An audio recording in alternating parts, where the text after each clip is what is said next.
Welcome all. This video is about English monasteries. Monasteries played a vital role in shaping medieval England. They began as small communities of monks devoted to prayer and discipline. But over time, they became powerful centers of religion, learning, and charity. Monks influenced almost every aspect of life, from education and art to medicine and agriculture. However, as centuries passed, society changed, urban life expanded, trade grew, and people's spiritual needs evolved. This led to the rise of a new kind of religious life, the friars, who lived not in seclusion but among the people. The story of English monasteries and friars reflects a great transformation in the religious history of England.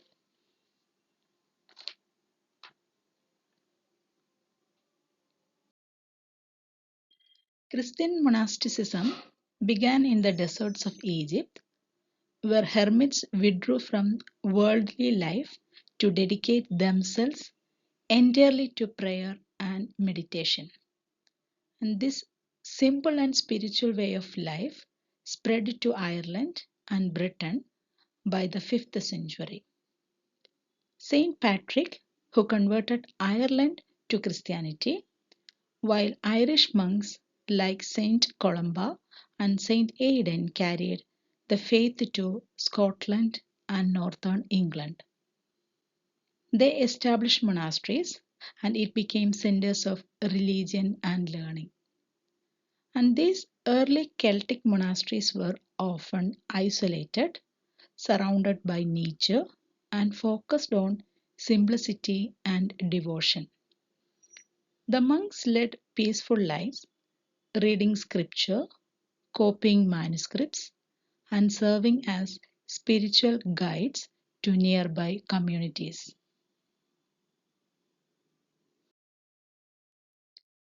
In 529 AD, Saint Benedict of Nursia created a new model for monastic life known as Benedictine rule. It encouraged monks to live together in a disciplined community where they balanced prayer, work, and study. When Saint Augustine arrived in Kent, that was in 597 AD, he brought this rule to England and giving English monasticism a structured and organized form. Monks followed a strict daily schedule, rising before dawn for prayers, reading scriptures, working in field, and studying religious texts. They lived simply and depended on their own labor for survival, growing food, and raising animals.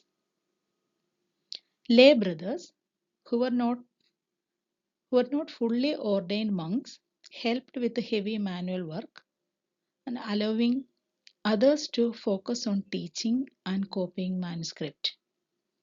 Every act, even farming or cooking, was seen as a form of service to God.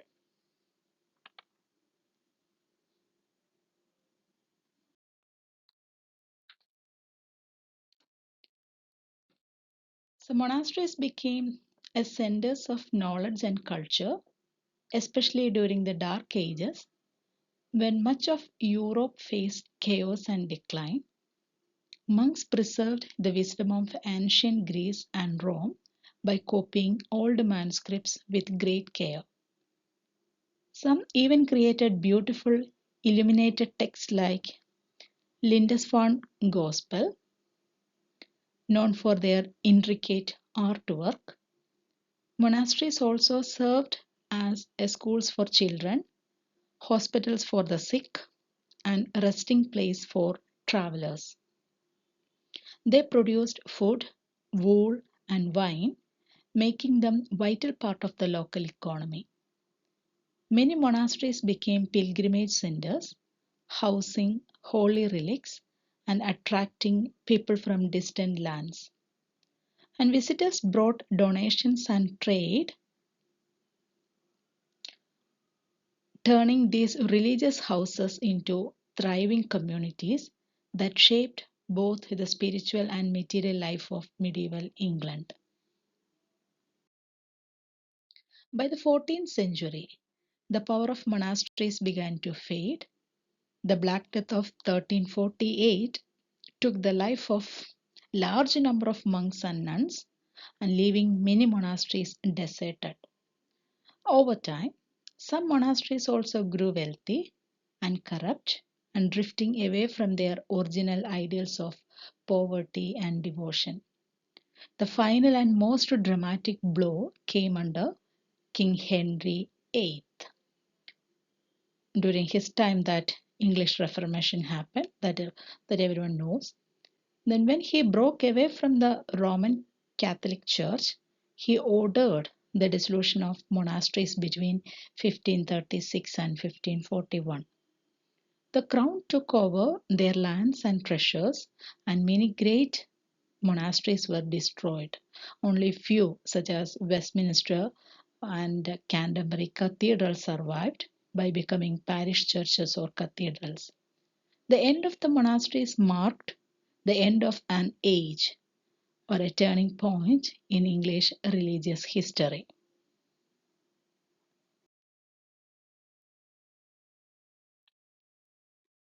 In the 13th century, as cities in England grew larger, a new form of religious life appeared. They were known as friars or mendicant orders. Unlike monks who lived in seclusion, friars lived among ordinary people. They walked through towns and villages, preaching, teaching, and helping the poor.